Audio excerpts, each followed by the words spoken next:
Hello guys, back to my channel Chiranjit Puja ভালো আছে কেন বসে তোমার সাথে জানাই। তো একটা রেসিপি নিয়ে চেষ্টা আছে তো আজকের মা বানায় পটল চিংড়ি। তো চলো তোমরা দেখতে থাকো। পটলগুলো আমি কেটে নিচ্ছি, ছাড়িয়ে নিচ্ছি। চলো পরে দেখা হচ্ছে তোমাদের সঙ্গে। ততক্ষণ আমরা পটলগুলো কেটে নিই। তো পটলগুলো আমি দু ফালি করে নিচ্ছি, আমরা গোল করব না, এরমভাবে কেটে নেব। কাটা হয়ে গেছে, আমি এবার চিংড়ি মাছগুলো বেছে নেবো।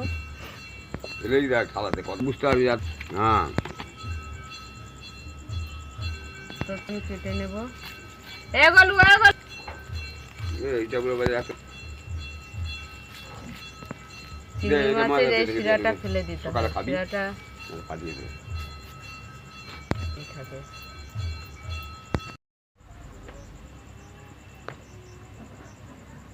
তা আমাদের চিংড়ি মাছগুলোও বাছা হয়ে গেছে, ধুয়ে নেবো এবারে। তো আমাদের উনুনটা ধরে গেছে, আমি কড়াটা বসিয়ে দিলাম। কড়াটা গরম হয়ে গেছে, আমি তেল দিয়ে দিচ্ছি, ভেজে নেবো।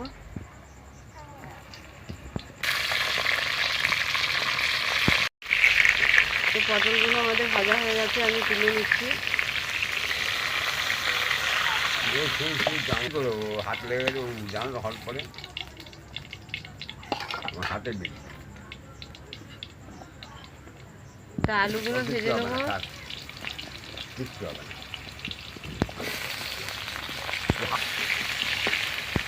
চিংড়ি মাছ নিয়ে নিয়েছি, আমি নুন হলুদ মাখিয়ে নিচ্ছি। নাম নাম নাম নাম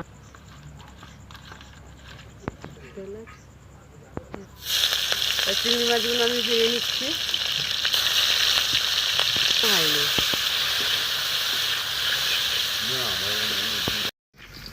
তো আলুগুলো আমাদের ভাজা হয়ে গেছে, তুলে নিচ্ছি। এটা মেক করে দিলাম, বেশি মেক করে দিলে আলুগুলো আমার ভাজা হয়ে গেছে, আমি তুলে নিচ্ছি।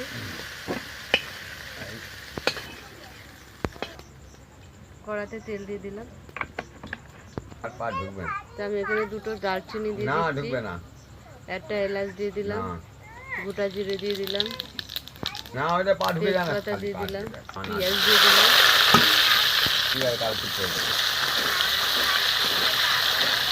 আমি আদা রসুন বাটা দিয়ে দিলাম,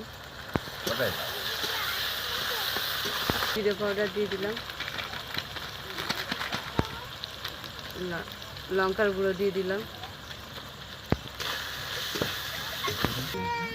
নুন দিয়ে দিলাম ও হলুদ দিয়ে দিলাম। কাটবি আবার যাবি, তাই আমি ভালো করে আরাম পাবি, যা না করতে যা। আমাদের মশলাটা কষা হয়ে গেছে, তো আমি এবারে পটল আর আলুটা দিয়ে দিচ্ছি ভাজা।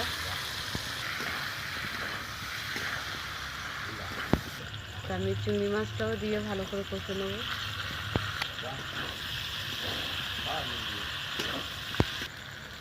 তো আমাদের কষা হয়ে গেছে, আমি জল দিয়ে দিচ্ছি।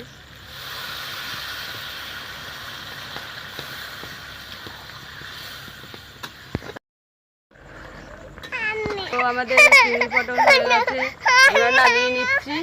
গলু খুব দুষ্টুমি করছে। তো আমাদের চিংড়ি পটল হয়ে গেছে। কোথায় বোতাম কোথায়? তা দেখলে তো চিংড়ি পটল কেরম ভাবে করলাম। তা তোমাদের কেমন লাগলো বলো, ভালো লাগলে লাইক কমেন্ট শেয়ার করে দেবে, সাবস্ক্রাইব করে দাও। আমি গোলুকে ডাক